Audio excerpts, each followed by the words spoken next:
नमस्कार दोस्तों, मेरा नाम है विमल सिंह। बालाजी स्टडी अड्डा में आपका स्वागत है। डीएलएड चतुर्थ सेमेस्टर के लिए जो आपका फरवरी में एग्जाम आपका 2021 में प्रस्तावित है, उसके लिए हम जो आपका गणित विषय है उसका आज हम देखेंगे क्लास नंबर 2। कल हमने देखी थी क्लास नंबर 1। पिछला वाला वीडियो आपको साइड में आई बटन में मिल जाएगा, उस पर क्लिक करके आप देख सकते हैं।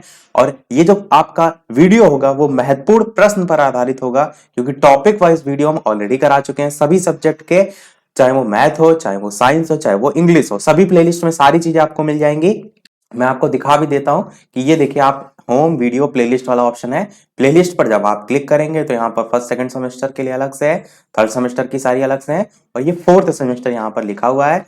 इस फोर्थ सेमेस्टर में ही आप देखिए तो सभी आपको लाइन से जो है दे रखे हैं। मैं थोड़ा सा जूम भी करके दिखा देता हूँ जैसे आपको दिखाई दे। देखिए, DElEd PTC fourth semester fast revision के सभी टोटल 31 वीडियो सभी सब्जेक्ट के एमसीक्यू के हैं। पूरी मैथ आपकी ऑलरेडी प्लेलिस्ट सब बनी हुई है, एक एक टॉपिक वाइज सारी चीजें करा दी मैंने। सोशल साइंस भी आपकी टोटल है, साइंस भी आपकी। ये 2020 का जो अभी हाल ही में पेपर हुआ था मॉडल पेपर, सभी सब्जेक्ट के मॉडल पेपर मैंने कराए थे। और इस मॉडल पेपर में से जो आपका पेपर हुआ था अभी फोर्थ सेमेस्टर का, एज इट इज प्रश्न भी आया था। आप यदि देखेंगे मैथ का मॉडल पेपर, आप चाहिए तो देख लीजिएगा। मैथ का मॉडल पेपर देखिएगा मेरा वाला, जिसमें मैंने 11 प्रश्न मॉडल पेपर के कराए थे। और जो इस बार पेपर हुआ था उसमें सबसे आखिरी वाला प्रश्न देखिएगा, सेम एज इट इज वही था। इसी प्रकार फर्स्ट पेपर के कुछ वीडियो हैं, 2019 का पेपर का सॉल्यूशन सभी हैं, 2016 के सभी पेपर के सॉल्यूशन है, 2017 के भी सभी पेपर के सॉल्यूशन है, 2018 के भी हैं, 2019 के भी मॉडल पेपर पड़े हुए हैं। जो आपसे पहले के बैच 2017 बैच थे उनके लिए सब बनाए गए थे। फोर्थ सेमेस्टर का सेकंड पेपर, इंग्लिश के सभी टॉपिक वाइज वीडियो है, लेसन प्लान वगैरह आप ऑलरेडी बना चुके होंगे। इसी प्रकार एमसीक्यू भी सभी सब्जेक्ट के हैं, वन लाइनर भी हैं, अति लघु भी हैं। तो मतलब इतनी सारी चीजें आपके पास हैं, आपको कहीं और जाने की आवश्यकता ही नहीं पड़ेगी। अब हम जो अब वीडियो करा रहे हैं वो आपका कंप्लीट जो कोर्स है वो एक रिवीजन के तौर पर जो है वो करा रहे हैं। तो चलिए शुरू करते हैं। पूरा मैंने स्कीम आपको पहले ही दिखा दी थी, चाहे तो आप स्क्रीनशॉट ले सकते हैं, इससे आपको पता चलता है आपको क्या क्या पढ़ना है। मैंने जो पहली वाली क्लास थी उसमें इकाई नंबर 1, 2 और 3, इन 3 इकाई से और लगभग चौथी भी इकाई थी, इन पर बेस्ड सारी चीजें प्रश्न देखे थे। तो कम वीडियो में हमको ज्यादा चीजें करनी है, तो एक साथ हम इसी प्रकार देख रहे हैं। और भी आपका आगे कोर्स है, इसका भी आप जो है चाहे तो स्क्रीनशॉट ले सकते हैं। चलिए शुरू करते हैं आज के हमारे प्रश्न। सबसे लास्ट में मैंने प्रश्न पूछा था, वो प्रश्न आपका था कि 6 अंकों की, इस टाइप के प्रश्न बहुत आते हैं, 6 अंकों की वह छोटी से छोटी संख्या बतानी थी आपको, जो कि पूर्ण वर्ग हो, जो पूर्ण वर्ग हो। शॉर्ट में मैं यहां पर लिख देता हूं, पूर्ण वर्ग हो। अब देखिए, सबसे पहले आपको क्या करना है, 6 अंकों की संख्या कौन सी होगी इस चीज को समझिए। छोटी से छोटी की बात की जा रही है और प्रश्न यहीं पर बड़ी से बड़ी भी लिखा हो सकता है। तो जब भी आपसे बड़ी से बड़ी संख्या की बात की जाए तो आप 99 के फॉर्म में मानते हैं। इस चीज को थोड़ा छोटे लेवल पर समझिए। मैं आपसे कहूं कि 3 अंकों की आप सबसे बड़ी से बड़ी संख्या बताइए, तो आप जानते हैं 1000 अगर है तो ये 4 अंकों की हो जाएगी, 1 2 3 4। 3 अंकों की बड़ी से बड़ी संख्या क्या होगी, 999, क्योंकि अगर इससे एक जस्ट ऊपर जाएंगे तो वो 4 अंकों की हो जाएगी। यही अगर मैं आपसे कहूं कि 3 अंकों की सबसे छोटी से छोटी संख्या बताइए, तो आप मानेंगे 100 को, क्योंकि 100 से जस्ट नीचे आएंगे तो आपका 99 हो जाएगा, जो कि आपकी 2 अंकों की संख्या है। आपने इससे क्या समझा कि जब भी छोटी से छोटी संख्या की बात की जाएगी तो हमेशा आपको जो संख्या माननी है वो इस 100 के फॉर्म में माननी है, क्योंकि अगर उसे एक नीचे जाएंगे तो वो संख्या 5 अंकों की हो जाएगी। यानी कि यदि आपसे कहा जा रहा है प्रश्न में कि 6 अंकों की वह छोटी से छोटी बताइए, तो आप क्या कहेंगे कि 6 अंकों की छोटी से छोटी संख्या कौन से हम एज्यूम करेंगे, तो 100 के फॉर्म में। इसमें आपका 1 2 3 4 5 6 टोटल 6 हो गया, तो ये आपकी हो जाएगी संख्या। अभी ये वो संख्या नहीं है, क्योंकि प्रश्न में शर्त भी दे रखी है जो कि पूर्ण वर्ग हो, यानी ये संख्या 1000 से अधिक ही होगी। और थोड़ा सा 1000 नहीं, मतलब ये संख्या यहाँ पर 1 लाख लिखी हुई है। देखिए, इकाई, दहाई, सैकड़ा, हजार, 10,000, लाख। तो 6 अंकों की जो छोटी से छोटी संख्या होगी वो इस 1 लाख से थोड़ा सा ही ऊपर होगी, यानी इसी के नजदीक होगी। ये आपको यहां से क्लियर हो जाएगा। अब आपको कहना है, प्रश्न में एक शर्त दे दी कि पूर्ण वर्ग हो, तो पूर्ण वर्ग के लिए आप क्या कीजिए, इस संख्या का निकाल लीजिए वर्गमूल। वर्गमूल निकालेंगे तो आप चाहें तो भाग विधि से निकाल सकते हैं, मैंने पिछले वाले वीडियो में भाग विधि भी बताई थी, और या तो आप गुणनखंड विधि से भी निकाल सकते हैं। पर गुणनखंड विधि जो है और जो भाग विधि है ये आपकी चॉइस पर डिपेंड है, क्योंकि करके आपको दिखाना होगा, इस चीज का ध्यान रखिएगा। डीएलएड में आपको सारी चीजें दिखानी होती हैं। तो जैसे आप निकालना चाहते हैं भाग विधि से, तो आप निकाल लिखेंगे कि जो ये संख्या है इसका वर्गमूल, इस टाइप से चिन्ह लगाएंगे और बराबर जितना आएगा। तो आपका मैं यहाँ पर करके नहीं बता रहा हूँ, क्योंकि मैं पहले ही ऑलरेडी बता चुका था कैसे आप भाग विधि से करेंगे। तो 316.227 इस टाइप से आपका इसका वर्गमूल जो है वो निकल के आएगा इस संख्या का। इतनी चीज आप कर लेंगे आसानी से, आप कहेंगे बिल्कुल कर लेंगे। अब इस वर्गमूल को निकाला क्यों गया है? निकाला इसलिए गया है कि 316.227 जो है, यदि आप इससे पहले आ जाएंगे यानी 316 पे आ जाएंगे, तो ये जो संख्या है वो इस संख्या से छोटी हो जाएगी। बात को समझिए, यानी ये जो संख्या यहां पर लिखी हुई है इसका जस्ट आप स्क्वायर कीजिए। इस चीज को थोड़ा सा छोटे रूप में समझिए, जैसे 4 लिखा हुआ है, 4 का आपने वर्गमूल निकाला तो आपका आया 2 आया। यदि आप 2 जो है दशमलव में कुछ आ रहा होता 2.23 समथिंग, तो यदि आप इसका स्क्वायर करते तो ये जो संख्या है, अगर इस 2 को मान लेते तो ये संख्या इससे छोटी हो जाती। आपको चाहिए यहां पर बड़ी संख्या, तो आप इस 316 दशमलव वाली जो संख्या है इसको पूरा पूरा मान लीजिए 317। क्या मान लेंगे? 317। अब इस 317 का आपको क्या निकालना है? स्क्वायर निकाल लेना है। क्यों? क्योंकि प्रश्न में कह रहा था वो संख्या पूर्ण वर्ग होनी चाहिए, यानी 317 का आप स्क्वायर निकालेंगे तो आपका 317 गुणे 317 होता है 100,489। तो बस यही आपका आंसर जो है वो हो जाएगा, यानी वो छोटी से छोटी संख्या 6 अंकों की 100,489 होगी, जो कि पूर्ण वर्ग होगी। किसका पूर्ण वर्ग होगी? 317 का स्क्वायर है, आपने यहीं से देखा। तो अब आपको समझ में आ गया होगा कि कैसे आप इस टाइप के प्रश्न को करते हैं। कुछ लोगों के मन में ये प्रश्न आ सकता है कि हमने 316 का ही स्क्वायर क्यों नहीं किया, क्योंकि अगर हम 316 का यहां पर स्क्वायर करते तो ये संख्या 6 अंकों की ना आकर 5 अंकों की हो जाती। इसीलिए हमने जस्ट इस दशमलव वाली संख्या को पूरा पूरा मान के 317 का स्क्वायर कर लिया, जिससे आपको वो संख्या प्राप्त हो गई। अब मैं आपको एक प्रश्न कराने वाला हूं जो कि थोड़ा सा आपको कठिन लग सकता है, पर इस टाइप के प्रश्न भी आपके पूछे जाते हैं, तो इस प्रश्न को बहुत ध्यान से जो है वो समझिएगा। प्रश्न मैं यहां पर लिख रहा हूं, आप चाहें तो स्वयं से भी जो है वो ट्राई कर सकते हैं। प्रश्न आपका बहुत अच्छा है कि 3 अंकों की सबसे छोटी 3 अंकों की सबसे छोटी संख्या जो है वो ज्ञात कीजिए। अब यहां पर प्रश्न में कुछ भी हो सकता है, 4 अंकों भी हो सकता है, मैं तो एकदम बेसिक 3 ही अंकों का ले रहा हूं ताकि आप अच्छे से चीजों को समझ जाएं। 3 अंकों की सबसे छोटी संख्या ज्ञात कीजिए जो 12, 15 और 20 से पूरी तरह विभाज्य हो। तो ये आपका प्रश्न है। आप चाहें तो वीडियो को रोक के स्वयं से हल कर सकते हैं, फिर यहां पर सॉल्यूशन देख सकते हैं, क्योंकि जितना ज्यादा आप स्वयं का दिमाग चलाएंगे उतना ही अच्छा आप मैथ में स्कोर जो है वो कर पाएंगे, क्योंकि क्वेश्चन ऐसे ही आते हैं। 3 अंकों की सबसे छोटी से छोटी संख्या होगी क्या? सबसे पहले आप ये बताइए। तो 3 अंकों की मैंने क्या कहा, जब छोटी से छोटी संख्या मानते हैं तो 100 होती है, बड़ी से बड़ी मानते हैं तो 999 के फॉर्म में होती है। इतनी चीज आपको समझ में आ गई होगी। ये भी कह रहा है, इसमें एक शर्त लगा दी कि वो 12, 15 और 20 से पूरी तरह विभाज्य हो। कहने का मतलब है कि जो संख्या आपकी निकल के आए वो 12 से भी कटे, 15 से भी कटे और 20 से भी कटे। यहां पर इन्होंने एक्स्ट्रा जोड़ दिया है। तो जब इस तरीके की बात आए तो इन तीनों का आप सबसे पहले निकाल लीजिए एलसीएम। एलसीएम क्यों निकालेंगे? क्योंकि आप 12, 15 और 20 से एक जो संख्या निकालेंगे एलसीएम के थ्रू, वो इन तीनों का एक वो फॉर्म आ जाएगा कि उससे वो संख्या कटनी चाहिए। 12, 15 और 20 का एलसीएम आप निकालिए तो कितना आएगा? 12, 15 और 20। देखिए आएगा तो आपका 60, आपको पहले ही पता चल रहा है ऐसे देखने पर।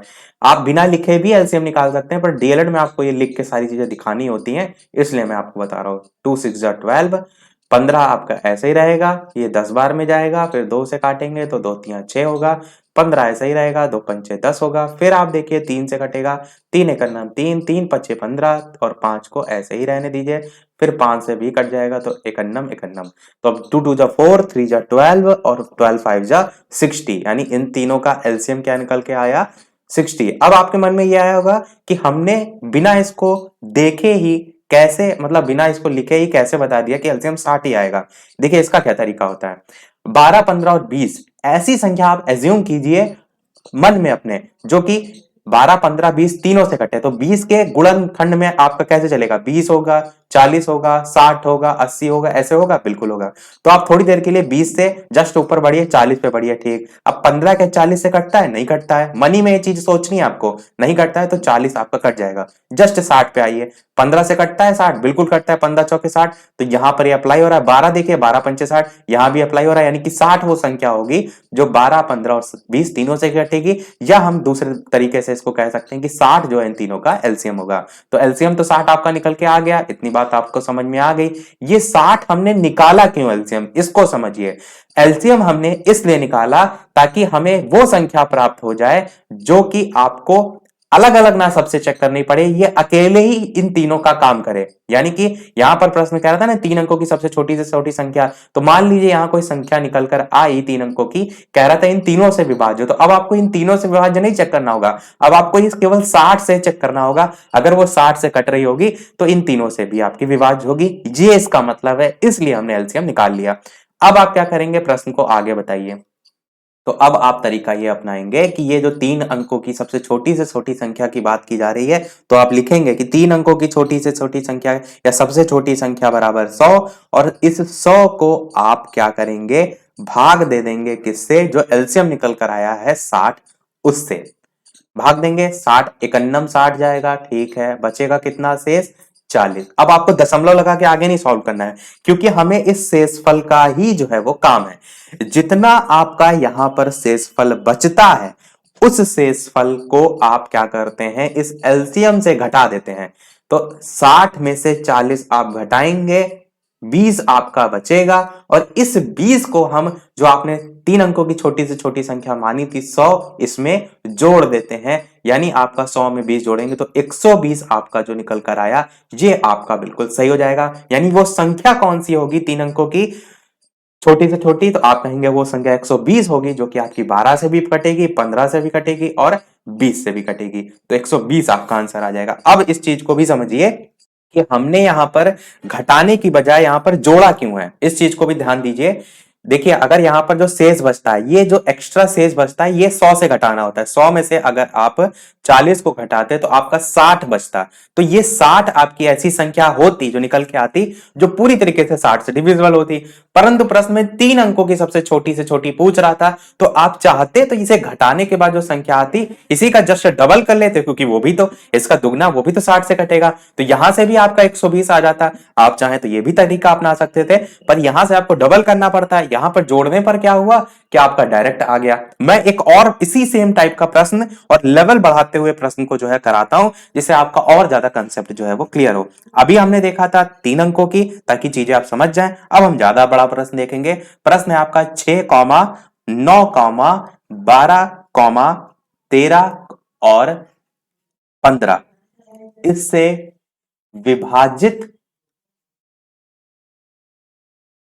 विभाजित होने वाली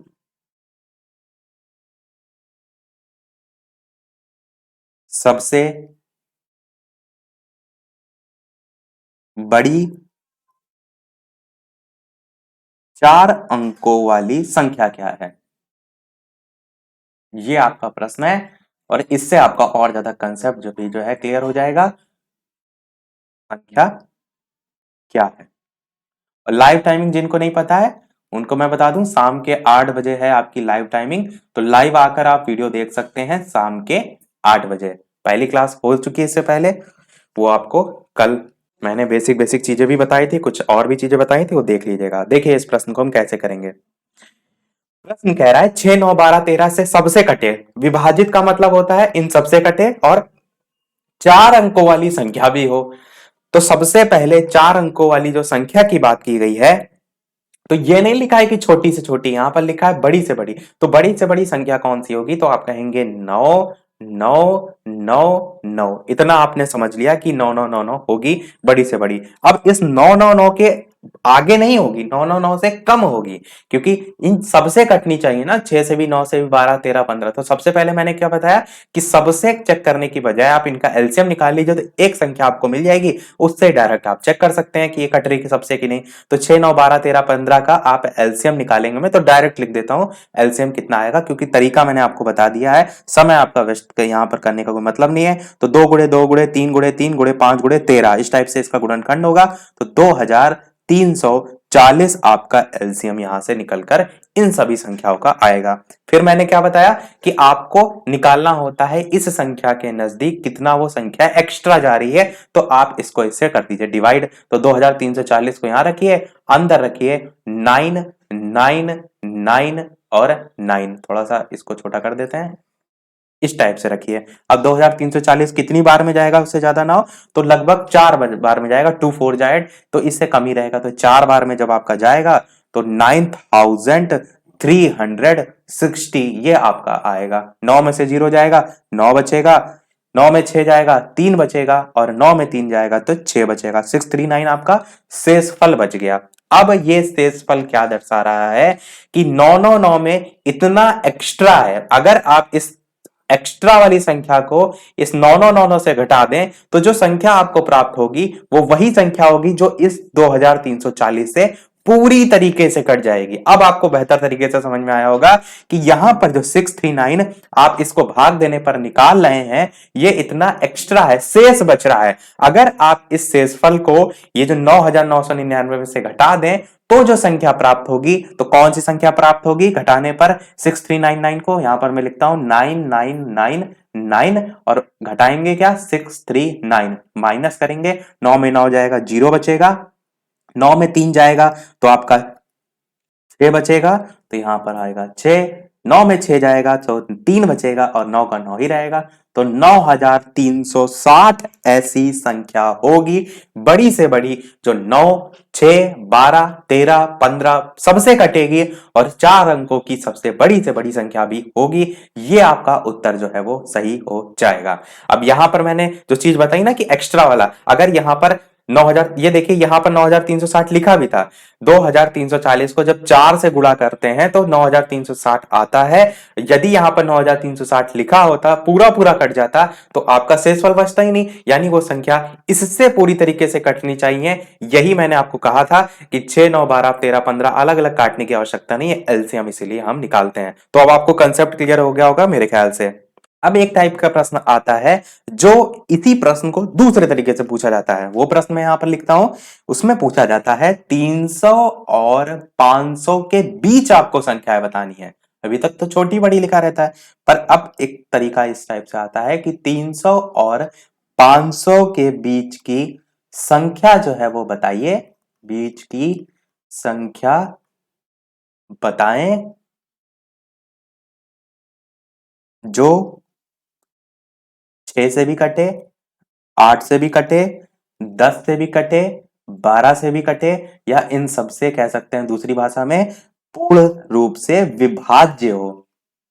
इस टाइप से प्रश्न आपके आते हैं। ये सभी प्रश्न आपके कंपटीशन लेवल के लिए भी इंपॉर्टेंट है। आप अच्छे से तैयारी कीजिए अपने डीएलएड के, तो ये सब आपको आगे यूपी टेट में भी ऐसे ही क्वेश्चन आते हैं, सुपर टेट में भी ऐसे ही क्वेश्चन आते हैं। तो अच्छे से आप तैयारी कीजिए, उसे पूर्णतः विभाज्य हो। अब इस टाइप के प्रश्न हम कैसे करेंगे? बेसिक चीजें हमने समझ ली हैं, उम्मीद करते हैं आपका थोड़ा सा दिमाग में स्ट्रक्चर बनने लगा होगा कि आप कैसे कैसे कर सकते हैं। और वीडियो पसंद आ रहा हो तो सभी लोग वीडियो को लाइक अवश्य कर दीजिएगा। आपके एक लाइक से मुझे भी मोटिवेशन मिलता रहे, आपके लिए मैं इसी प्रकार और अच्छे से अच्छी मेहनत कर सकूं, आपके लिए सारी चीजें प्रोवाइड कर सकूं। अभी देखिए मैच चल रही है, हम क्या करेंगे, सुबह वाला जो टाइमिंग है वही 11 के लगभग, उसमें हम आपका स्टार्ट करते हैं अन्य सब्जेक्ट को भी, जैसे कि आपका विज्ञान हो गया। कोशिश करेंगे कम वीडियो में आपको पूरा पूरा कोर्स, क्योंकि अब समय तो है नहीं बिल्कुल भी, तो हम यही करेंगे कि कम वीडियो में पूरा पूरा कोर्स आपको प्रोवाइड कराएं। और पहले के जो वीडियो बने वो भी आप चाहें देख सकते हैं, पर हम दोबारा से रिवीजन के लिए फिर से शुरू करेंगे। बस आप लोग अपना साथ देते रहिएगा, ज्यादा से ज्यादा लोग उपस्थित रहिएगा। देखिए कैसे करेंगे क्वेश्चन को, 300 और 500 के बीच की बात की जा रही है, उसको हम बाद में देखेंगे। सबसे पहले क्या है, 6 8 10 12 सबसे कटे, तो सबसे कटने के लिए हम क्या करेंगे, इन सब का निकाल लेंगे एलसीएम। मैंने क्या कहा कि जब सबसे कट रहा है तो आप सबसे क्यों चेक करेंगे, आप एलसीएम निकाल लीजिए, एक संख्या मिल जाएगी उसी से चेक कर लीजिए। तो इन सब का एलसीएम निकल के डायरेक्ट मैं बता देता हूं कितना आएगा, तो 120 आपका इसका सबका एलसीएम आएगा। निकाल के आप पूरा दिखाएंगे पेपर में, ये चीज को ध्यान रखिएगा, ऐसा नहीं डायरेक्ट आप लिख दें कि एलसीएम ये आएगा। 120 कैसे है, मैंने देखिए 12 यहां पर संख्या देखी, तो 12 के फॉर्म में जीरो ही लगाकर आपकी संख्या होती है, जो 6 से भी, फिर 120 को आप चेक करेंगे, 6 से भी कटेगी, 8 से भी कटेगी, 10 से भी कटेगी, 12 से भी, तो सबके पाड़े में 120 ही ऐसी संख्या आती है। एलसीएम इन सबका 120 निकल कर आ जाएगा। अब आपको क्या करना है, अब आपको ये करना है कि संख्या निकालनी है 300 और 500 के बीच। अब आपको तो ये समझ में आ गया कि एलसीएम 120 है, यानी कि जो भी संख्या आपकी होगी जो कि इन सबसे कटेगी वो 120 के गुणज में होगी। यानी कि पहली ऐसी संख्या होगी जो इन सबसे कटेगी वो 120 होगी, फिर दूसरी ऐसी संख्या होगी तो इसका जस्ट डबल यानी क्या होगी 240 ऐसी संख्या होगी। पर अभी ये 300 और 500 के बीच नहीं आ रही तो हम इसको नहीं लेंगे, फिर इसका जस्ट 3 बार गुणा करेंगे, तो 120 को 3 से गुणा करेंगे तो आपका कितना आएगा, 360 आएगा। तो बिल्कुल 360 ऐसी संख्या होगी जो इन सबसे कटती होगी और 300 और 500 के बीच भी है। अगली तीन संख्या कौन सी होगी, तो 120 को 4 से गुणा कीजिए तो कितना आएगा, 480 आएगा। तो 480 भी ऐसी संख्या होगी जो 300 और 500 के बीच भी होगी और इन सभी संख्याओं से कटती भी होगी। तो आपकी दो ऐसी संख्याएं हो जाएंगी 360 और 480 जो इन सभी संख्याओं से जो है वो कटती होगी। आसान प्रश्न था, समझ में आ गया होगा। तो इस टाइप के प्रश्न भी आपको देखने को मिलते हैं कि इन दो संख्या दे दी जाएंगी, उनके बीच आपको बताना होगा। एक काम हम ये भी कर देते हैं कि अभी जो हमने प्रश्न कराया था जिसमें दशमलव करके हमने बताया था उसी को भाग विधि से भी बता देते हैं, ताकि वो वाला पूरा कंसेप्ट ही आपका जो है वो क्लियर हो जाए। शॉर्ट में बताते हैं, जैसे प्रश्न लिखा होगा आपको बताना होगा कि 4 अंकों की, लिखा होगा कि 4 अंकों की वह बड़ी से बड़ी संख्या बताइए, बड़ी से बड़ी संख्या बताइए जो कि पूर्ण वर्ग हो। इस टाइप से आपका प्रश्न जो है वो होगा और कोई शर्त नहीं दी होगी उसमें, केवल ऐसे लिखा होगा। अभी हमने देख लिया था, शायद 6 अंकों वाला देखा था, उसमें मैंने दशमलव करके बताया था। इसको हम भाग विधि से आपको बताते हैं कि कैसे आप कर सकते हैं। तो 4 अंकों की बड़ी से बड़ी संख्या कौन सी होगी, तो आप जानते हैं 9 9 9 9 होगी, बिल्कुल बिल्कुल। अब इसका आप निकाल लीजिए भाग विधि से वर्गमूल। तो आप इस टाइप से लिखेंगे 9 9 9 9, दो दो का पेयर बनाएंगे, बिल्कुल। अब यहां पर ऐसी संख्या रखते हैं, मैंने बताया था जो इस 99 से जो है संख्या बड़ी ना हो, छोटी हो। जैसे आप यहां पर 5 रखेंगे तो उसी 5 से गुणा भी करना होगा, तो 5 5 से 25 बहुत कम होगा, तो 9 के करीब होगा, तो यहां पर आप 9 रखिए। 9 9 जा कितना होता है, 81 होता है, क्योंकि अगर 9 से ऊपर जाएंगे 10 से तो 10 10 जा 100, 99 से ऊपर निकल जाएगा, तो 9 ही रखेंगे। अब इसको यहां पर लाइन खींचिए, इस 91 में से 81 को घटाएंगे तो 9 में से 1 जाएगा, आपका बचेगा 8, 9 में से 8 जाएगा तो बचेगा 1। इस 9 जिससे गुणा किया था सेम वही यहां पर संख्या उतार लीजिए, इन दोनों को जोड़ लीजिए, 9 9 होगा आपका 18, ठीक है। अब बाकी बचे जो दो पेयर थे उनको भी उतार लीजिए, 99। इतनी बात समझ में आ गई होगी आपको। अब 18 के साथ ऐसी संख्या रखिए जिसको उसी संख्या से गुणा करने पर इन संख्या से यानी 1899 से ज्यादा ना हो, तो आप लगभग लगभग 9 रखेंगे तभी आपका इसके नजदीक आएगा। तो 9 से जब आप गुणा करेंगे तो 1899 की सबसे नजदीक आएगा 1701 के आसपास, इतना आएगा आपका 1701। अब इसको घटा लीजिए, 9 में से 1 जाएगा बचेगा 8, 9 में शून्य घटाएंगे तो बचेगा 9, 8 में 7 घटाएंगे बचेगा 1 और 1 में 1 तो आपका कट जाएगा, तो 198 आपका बचेगा शेषफल। इतनी बात आपको समझ में आई, बिल्कुल आई होगी। अब इस शेषफल में आपका जो बचा ये दर्शा रहा है कि इस 9999 में से आपका जो 198 है वो एक्स्ट्रा है। किसके किसके संदर्भ में एक्स्ट्रा है, पूर्ण वर्ग के, क्योंकि यहां पर आपने वर्गमूल निकाला है।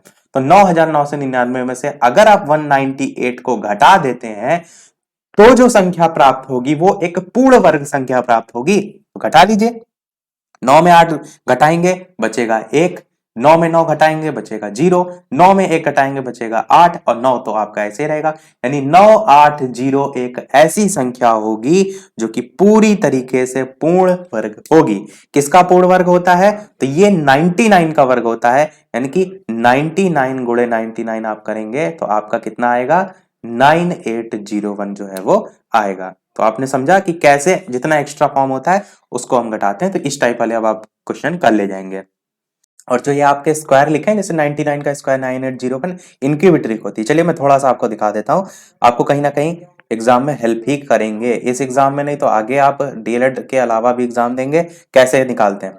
जैसे 99 है, आपको बेस 100 मान लेना होता है। तो आप ये देखेंगे 99 100 से कितना दूर है, तो आप कहेंगे एक दूर है, बिल्कुल है। तो इस एक को आप क्या करते हैं, लास्ट में उसका स्क्वायर रखते हैं। तो एक का स्क्वायर एक ही रहेगा, तो 01 लास्ट में लिखिए। और 99 जो है आपका, ये 100 से कितना दूर है, एक ही दूर है, बिल्कुल। तो उसका जस्ट जितना दूर होता है उसका डबल कर देते हैं। एक दूर है तो उसका डबल करेंगे तो 2 आएगा, 100 में से 2 घटा दीजिए 98 आएगा, यानी इसका स्क्वायर होगा 9801। इसी प्रकार जैसे 98 का चेक करते हैं, 98 इंटू 98, मैंने क्या बताया आपको कि 98 100 से कितना दूर है, 2 दूर है। तो जितना दूर है लास्ट वाली दो संख्याओं के लिए आप क्या करते हैं, उतना ही दूर का उसको, यानी 2 दूर है तो 2 का जस्ट स्क्वायर कर देते हैं, यानी स्क्वायर करेंगे तो 04 आएगा, ठीक है।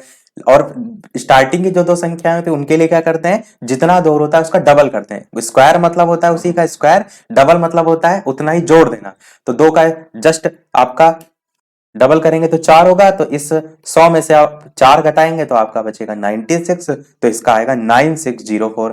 थोड़ा सा मैं आपको एक और दिखा देता हूं, जैसे 97 का आपको निकालना है कि 97 जो है 100 से कितना दूर है, आप कहेंगे 3 दूर है। तो 3 का दो चीजें करनी है, पहले आपको स्क्वायर करना है, 3 का स्क्वायर करेंगे तो 9 होगा, 3 तिया 9 होता है। और दूसरी तरफ बार में क्या करना है, 3 कितनी दूर है 100 से, तो 3 दूर है तो उसका जस्ट डबल करना होता है, तो 6 होगा 3 का डबल। तो 6 आपको 100 से एक बार घटाना है, और पहली बार में आपको क्या करना है, लास्ट की संख्याओं के लिए जो 0 ना है वो उसको एज इट इज लास्ट में लिख देंगे, और जो आप 6 है इस 100 में से घटाएंगे तो आपका आएगा 94। तो 9409 आपका आएगा 97 का स्क्वायर। तो इसी टाइप से आपका सब निकाल सकते हैं। वैसे ये आपका पूछा कहीं नहीं जाता, ये आपकी कैलकुलेशन को थोड़ा सा कम करने के लिए होता है। एसएससी हो गया, बैंक हो गया, इनमें आपको हेल्प करता है। चलिए देखते हैं हमारा नेक्स्ट टाइप के क्वेश्चन। तो प्रश्न आपका घन पर जैसे आधारित आया, तो प्रश्न में आपका लिखा होगा कि कोई घन है, उसका आयतन जो है आपको दे रखा है। प्रश्न में कितना दे रखा है, तो घन का आयतन आपको प्रश्न में दे रखा है 125 सेंटीमीटर क्यूब। इस चीज का ध्यान दीजिए, क्यूब का मतलब क्या है, जब घन के आयतन की बात की जाती है तो इसका सूत्र होता है भुजा गुणे भुजा गुणे भुजा। 3 बार गुणा हो रहा है इसलिए इस क्यूब लगा है। यही अगर आपका जैसे वर्ग होता है, वर्ग का आपका जो क्षेत्रफल होता है वो क्या होता है, लंबाई गुणे चौड़ाई, तो इसलिए हम स्क्वायर लगाते हैं, सेंटीमीटर स्क्वायर, क्योंकि सेंटीमीटर गुणे सेंटीमीटर मिलकर क्या बनाता है, सेंटीमीटर स्क्वायर। तो ये जो लास्ट में मात्रक लिखा होता है इसको आप ना गलत लिखिएगा, इस चीज का ध्यान दीजिएगा। तो ये आपका प्रश्न में दे रखा है, घन का आयतन दे रखा है, और प्रश्न में पूछा गया आपसे कि एक भुजा की लंबाई जो है वो बताइए। ये जो है आपसे प्रश्न में पूछा गया है। तो अब आप जानते हैं, क्या जानते हैं, घन का आयतन का सूत्र क्या होता है, भुजा क्यूब होता है। तो आप लिख सकते हैं पूरा पूरा कि घन का आयतन बराबर भुजा क्यूब, और जो भुजा क्यूब है इसकी वैल्यू, और जो वैल्यू है प्रश्न में आपको ऑलरेडी 125 दे रखी है।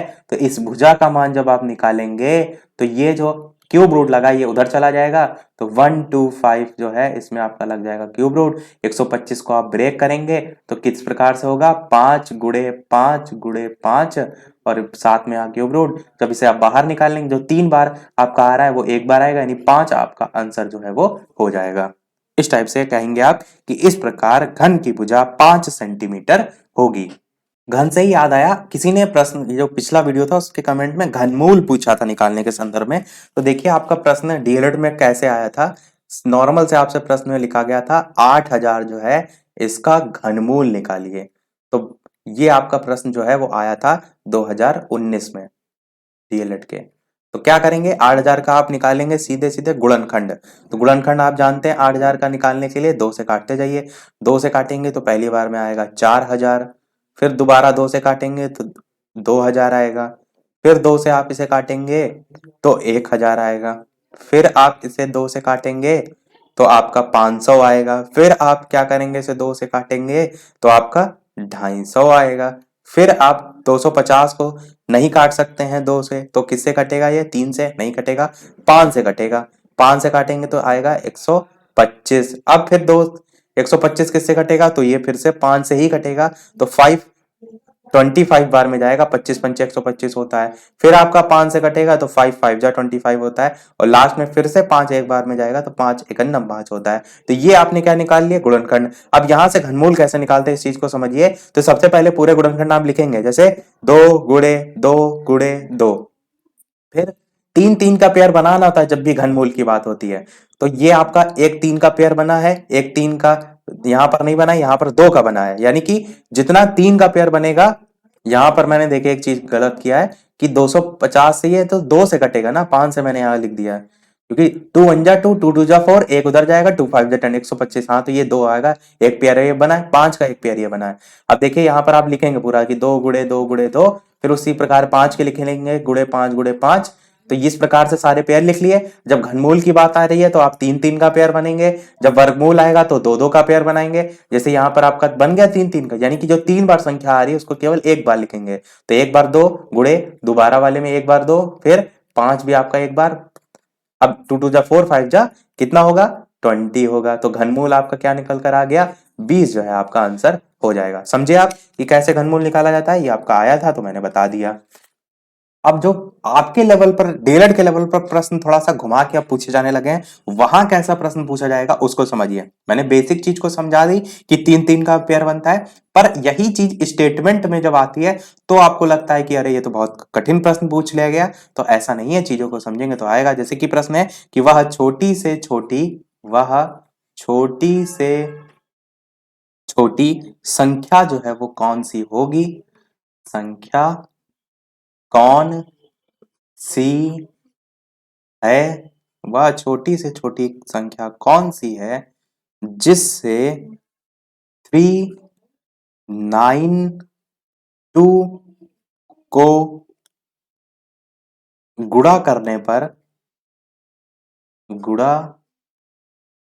करने पर गुणनफल के रूप में, गुणनफल के रूप में घन संख्या, घन संख्या जो है वो प्राप्त होती है। ये चीज यहां पर समझिए प्रश्न में। अभी तक तो हम जो बात कर रहे थे वो सब वर्ग संख्या के संदर्भ में बात कर रहे थे, पर अभी हमने घन वाला कंसेप्ट जो सीखा उसको यहां पर हम अप्लाई करेंगे। कह रहा है वो छोटी से छोटी संख्या कौन सी होगी जिससे 392 को अगर आप गुणा कर दें तब गुणनफल के रूप में घन संख्या, मतलब ऐसे नहीं है घन संख्या के रूप में है, जब आप गुणा करें उस संख्या को तो वो संख्या आपको बतानी है कौन सी होगी। तो उस संख्या को निकालने के लिए 392 का आप क्या कीजिए, गुणनखंड कीजिए। अभी आपको सारी चीजें समझ में आ जाएंगी। देखिए कैसे, 392 किससे काटेंगे, सबसे पहले आप काटेंगे 2 से, तो 2 एकन्नम 2, एक इधर गया, ये लिख के ऐसे गुणा करते हैं, जैसे 2 1 जा 2 ले जाते हैं, शेष एक बचता है, एक इधर रखते हैं तो 2 9 जा 18 जाएगा, अभी एक था ना इसलिए यहाँ पर 18 था, फिर एक उधर जाएगा तो 2 6 जा 12, इस टाइप से। फिर और आगे देखेंगे तो 2 ही से कटेगा 98 बार में, फिर आपका किससे कटेगा, 2 ही से कटेगा 49 बार में, फिर आपका 2 से अब कटेगा नहीं 49, तो 7 से कटेगा 7 7 जा 49, फिर आपका 7 से एक बार और कटेगा 7 1 जा 7। अभी मैंने कहा था कि जब भी बात की जाए घन संख्या के संदर्भ में तो आपको 3 3 का पेयर बनाना होता है। यहां पर आप देखेंगे तो 2 का तो पेयर बन रहा है पर 3 का बन रहा है नहीं, क्योंकि 2 गुणे 2 गुणे 2 तो 3 बार आ रहा है, पर 7 तो आपका 2 बार ही आ रहा है। तो आपको एक साथ और अगर मिल जाए तो वो जो संख्या है वो पूर्ण घन हो जाएगी, क्योंकि 2 का पेयर था, 7 का अधूरा है, एक साथ और मिल जाए तो आपका 392 जो है, जो पूर्ण वर्ग की बात की जा रही हो जाएगी। तो बस यही आपका आंसर है कि वो संख्या आपकी 7 होगी जो कि गुणा करने पर 392 को, तो वह छोटी से छोटी संख्या 7 होगी जिसमें आप 392 को गुणा करने पर गुणनफल के रूप में एक घन संख्या जो है वो प्राप्त करेंगे। तो अभीष्ट संख्या बराबर 7 आपका उत्तर हो जाएगा। सरल प्रश्न था, देखने में देखिए स्टेटमेंट कितना कठिन लग रहा था, पर चीजों को आपने समझा तो आपको आसान लगने लगेगा। तो इसीलिए प्रैक्टिस करिए ज्यादा से ज्यादा, मैथ कोई कठिन चीज थोड़ा नहीं है। अब घन घनाभ की ही बात आ रही है तो एक प्रश्न आता है घनों की संख्या पर आधारित, उसकी बात करते हैं। प्रश्न आपका आता है और इस टाइप के आप पूर्व के वर्षों में देख भी चुके हैं। प्रीवियस ईयर इसीलिए देखना जरूरी होता है क्योंकि बहुत से प्रश्न प्रीवियस ईयर बेस्ड भी आ जाते हैं, तो आपको प्रीवियस ईयर जरूर देख लेने चाहिए। मैंने तो सारे प्रीवियस ईयर कराए हैं, जो कि 2020 में हुआ था वो भी प्रश्न पूरा पेपर सॉल्व कराया था। तो भुजाएं आपको एक घनाभ की दे रखी है, 5 दे रखी है, 2 दे रखी है और आपको 5 दे रखी है। सभी सेंटीमीटर में है, यहाँ सेंटीमीटर में शॉर्ट में नहीं लिख रहा हूं पर सेंटीमीटर में है, ठीक है। फिर कह रहा है कि 1000 सेंटीमीटर क्यूब घनाभ जो है इसमें ऐसे कितने इसमें ऐसे कितने छोटे घनाभ बनेंगे, ऐसे कितने छोटे घनाभ बनेंगे। तो ये आपका जो है वो प्रश्न है। अब मैंने क्या कहा कि घनाभ की संख्याओं पर आधारित ऐसा ही प्रश्न जो है वो आता है। तो ये प्रश्न ऐसा देखने में आपको हो सकता है कठिन लग रहा हो, ऐसा कुछ नहीं है। सबसे पहले आप क्या करेंगे, जो घनाभ का यहाँ पर भुजाएं दे रखी हैं 5 सेंटीमीटर, 2 सेंटीमीटर, 5 सेंटीमीटर, इस घनाभ का निकालेंगे आप आयतन। फिर आप क्या करेंगे कि दूसरा वाला दे रखा है ना कि 1000 सेंटीमीटर क्यूब घनाभ में, तो ये दूसरा यानी कि आपको 2 घनाभ दे रखे हैं, एक छोटा घनाभ है एक बड़ा घनाभ है, और आपको नए घनाभ का आयतन नए घनाभ की संख्या निकालनी है। तो आप क्या करिए, जब एक का आपको ऑलरेडी आयतन दे रखा है, आयतन क्यों दे रखा है, क्योंकि मैंने बताया था ना कि इसके जो मात्रक है उससे ही आपको समझ में आ रहा है कि centimetre cube, centimetre into centimetre ही तो आपका फॉर्मूला होता है, तो उसी से ही तो आपको समझ में साफ साफ आ रहा है कि ये बड़े घनाभ का आयतन दे रखा है। यदि आपको कंफ्यूजन हो, वैसे तो प्रश्न में ही साफ साफ लिखा हुआ है कि इतने घनाभ में ऐसे कितने छोटे, उससे ही समझ में आ रहा है, पर जिनको नहीं आ रहा है उनके लिए मैं बता रहा हूँ। तो यहाँ पर आप पूरा पूरा स्टेटमेंट लिखेंगे, मैं आपको डायरेक्ट बता रहा हूँ कि नए घनाभ जो है इसकी संख्या निकालने के लिए आप क्या करेंगे, नए घनाभ की संख्या बराबर क्या हो जाएगी, बड़े घनाभ का आयतन, बड़े घनाभ का आयतन, और भाग कर देंगे किससे, छोटे घनाभ के आयतन से। बस यही आपका आंसर हो जाएगा, छोटे घनाभ का आयतन। ये आप ध्यान रखिएगा। बड़े घनाभ का आयतन प्रश्न में ऑलरेडी दे रखा है कितना, 1000, और बटे में आपका ऑलरेडी दे रखा है कितना, छोटे घनाभ का आयतन। तो मैंने क्या बताया, छोटे घनाभ का आयतन लंबाई गुणे चौड़ाई गुणे ऊंचाई, तो 5 गुणे 2 गुणे 5। अब इसको सॉल्व कर लीजिए। चाहे तो आप इस 5 गुणे 2 गुणे 5 को 5 5 25, 25 इंटू 2 50 पहले अलग से सॉल्व करके फिर यहाँ रख सकते थे। चाहे तो आप ऐसे रख के डायरेक्ट भी काट सकते थे। तो अब इसे जब काटेंगे 50 मान लीजिए नीचे आ गया, इन सबको गुणा करने के बाद तो आप काटेंगे तो 0 से 0 कट जाएगा, 5 से 1, 5 दूना 10, 0, 20 आपका जो है घनाभ उत्तर जो है वो हो जाएगा। तो ये आपका आंसर जो है वो हो जाएगा। ये प्रश्न बहुत अच्छा है, इस टाइप के प्रश्न आपके डीएलएड में भी पूछे गए हैं पूर्व के वर्षों में। तो देखिए अभी तक तो आप नॉर्मल संख्याओं की बात कर रहे थे, पर अगर यही दशमलव में संख्याएं हो जाएं तो घबराइएगा नहीं। कई बार क्या होता है दशमलव में आती हैं तो आपको समझ में नहीं आता अब इसको कैसे निकालें, तो उस टाइप का भी एक प्रश्न देख लेते हैं, क्योंकि हर टाइप का प्रश्न यदि आपके दिमाग में होगा तो कैसे भी प्रश्न आएगा आप करके अवश्य जो है वो आएंगे। जैसे प्रश्न में दे रखा है कि किसी घनाकार जो बॉक्स है उसका आयतन प्रश्न में जो है वो दशमलव में दे रखा है। दशमलव में कैसे दे रखा है, जैसे आपको दे रखा है 32.768 मीटर क्यूब, इस टाइप से दे रखा है। इतना दे रखा है तो आपके प्रश्न में केवल पूछ लिया गया भुजा। इतना सरल सा प्रश्न है, अब आप दशमलव में देखकर यहाँ घबराइएगा नहीं। देखिए घनाकार बॉक्स का आयतन दे रखा है, तो मैंने क्या बताया आपको कि अभी तक कि इन संख्याओं का आप निकाल लेते थे, एलसीएम निकाल लेते थे या गुणनखंड निकाल लेते थे, और गुणनखंड करने के बाद 3 3 का पेयर बना लेते थे। तो यहां पर बिना दशमलव को लगाए भी आप गुणनखंड करके बाद में दशमलव का उपयोग कर सकते हैं, या तो फिर आप इसका क्यूब चेक कर सकते हैं कि बिना दशमलव के ये किस संख्या का क्यूब है।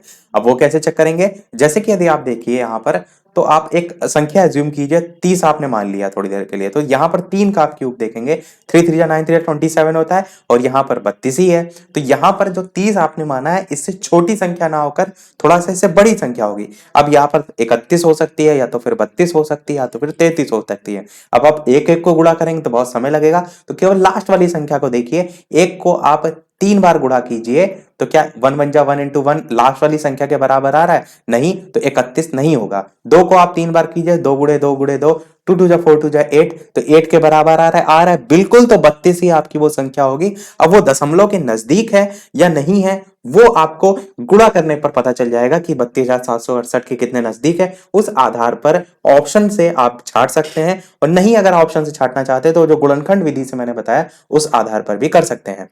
वैसे आपको मैं बताऊं तो ये आपका, इसको रफ कर देते हैं पहले, तो ये आपका जो है किस इस टाइप से भी प्रश्न में लिखा रहता है 32.768। तो इसको करेंगे कैसे? आप इस प्रकार से ब्रैकेट लगाएंगे और क्यूब रूट यहाँ पर लिखा रहेगा, इस चीज का ध्यान दीजिए क्योंकि प्रश्न में घनमूल लिखा हुआ है। तो अब आप इसको जब ब्रेक करेंगे, मैंने बताया था 32 का है, तो इस अंदर से लिखेंगे 3.2 गुणे 3.2 गुणे 3.2, और नेक्स्ट स्टेप में 3 बार जो चीज आई है उसको बाहर निकाल लेते हैं, तो बचेगा केवल और केवल 3.2 और मीटर में, क्योंकि यहाँ मीटर क्यूब था।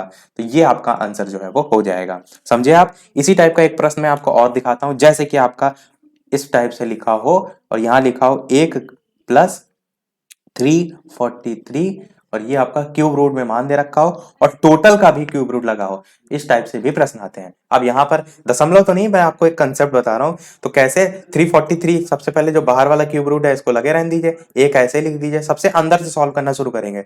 343 किसका क्यूब रूट होता है? तो आपको नहीं भी पता है तो आप इसका गुणनखंड कर लीजिए, तो आपका 7 का क्यूब होता है 343, यानी 7 गुणे 7 गुणे 7 होता है। अब उस 7 गुणे 7 गुणे 7 को जब आप इस क्यूब रूट से बाहर निकालेंगे तो बचेगा तो केवल 7, बिल्कुल। तो 1 प्लस 7 होगा, 1 में 7 जोड़ेंगे तो आपका हो जाएगा 8, तो क्यूब रूट में 8 होगा। जब इसे बाहर निकालेंगे तो 2 गुणे 2 गुणे 2 इस टाइप से ब्रेक करेंगे तो बचेगा बाहर केवल और केवल 2। यही आपका आंसर जो है वो हो जाएगा।